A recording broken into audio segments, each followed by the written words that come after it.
how, if you want to get it at that level. It is, you just see from this particular ministry, it's very hard doing something from the ground level at this level.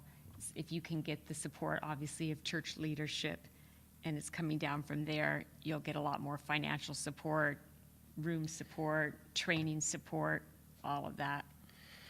And as hard as it may seem, we were talking on the way over here. For us, it's very easy to be around single adults because we've had them as dear friends and in the ministry and personally for years.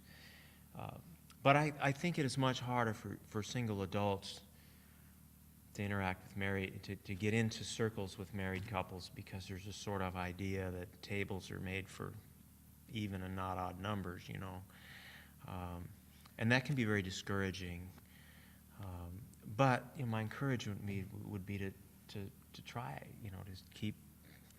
I don't know, I don't think Maria's experience hasn't been that. No. So yeah, Maria, the church where she is, she's done that. She's invited some, and even this is not just where you would even think being a threat, just people who are in their 60s or something. She's in her 50s and trying to invite couples over, and a lot of times they'll come, but it's work getting re-invited to their homes, right, and really having a real friendship. Reciprocal. It is. But you can't throw in the towel and give up. No. That's the thing. So. I guess you could just all be friends with us if you wanted to. We don't have enough room in our house for all of you, but. Yeah. I would say that's really true, but some of that's a smokescreen as well. Yeah, married couples are busy, and they tend to have, if they start raising kids, they tend to relate to other couples that are raising the same age kids. But you have to be more on the assertive side. An illustration, Kathrine, when I was in graduate school, we moved to England for a year. I studied at the University of Nottingham. And British people are very reserved. They're not like Italians, Italians, hey, come on in, have some pasta, vino, but it was very difficult. I made friends right away because I joined a soccer team. But as far as our neighborhood, come October, November, it gets dark and rainy, and man, those shutters in people's house are shut. And we didn't really start making that friendships until April, and it sort of took us that long to figure, what?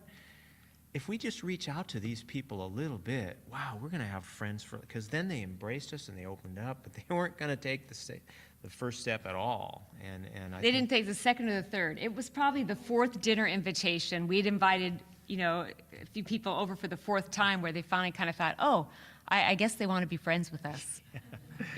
So usually it's like, you would think, I'm going to invite you to my house. Now the next step is you're waiting for them to invite you to their house, right? It didn't happen. So we invited them again to our house. Then it was, let's go out to pizza together. And like Tom said, the friendships formed with some married and as well as some single people. But we had to work hard. And it may mean that you have to try with some different couples to get some couples that really want to value. And if you can find some couple that likes something you like, that you could actually do an activity together, that helps. Rather than just let's hang out, then you could do a shared activity, and it's not so much an issue of, well, you're a couple and you're single. We got this activity, and through that you start connecting and forming a bond. And like I say, Maria feels totally comfortable around Kathrine, and she doesn't feel, we've embraced her and she embraces us, but it doesn't happen overnight. So.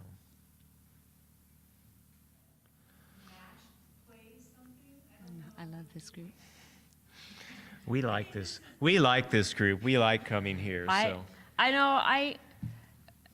I can say that a lot of the years when Tom ran the group, and in fact, Milovan our friend was in that group for many years, and sometimes we had to put Milovan on some of the more aggressive males who tried to make it whenever a new female walked into that Sunday morning class. They'd make a beeline, so much so that the women would be really uncomfortable and just never want to come back. So we had to have some of our mature men holding back the less mature men so that the women didn't feel they were, had all the sentries out there and whatever, and monitoring. Like and then of course the key is you did have other events. You'd have the Sunday morning, but then we had camping trips and we had beach barbecues, and so I don't know if you guys have ever done anything besides this. There's nothing to stop you from, right? from organizing something and get to know each other on a more personal level than just the Bible study academic I mean, level. I would hate to say that getting together to study the Bible should ever be something you wouldn't want to do.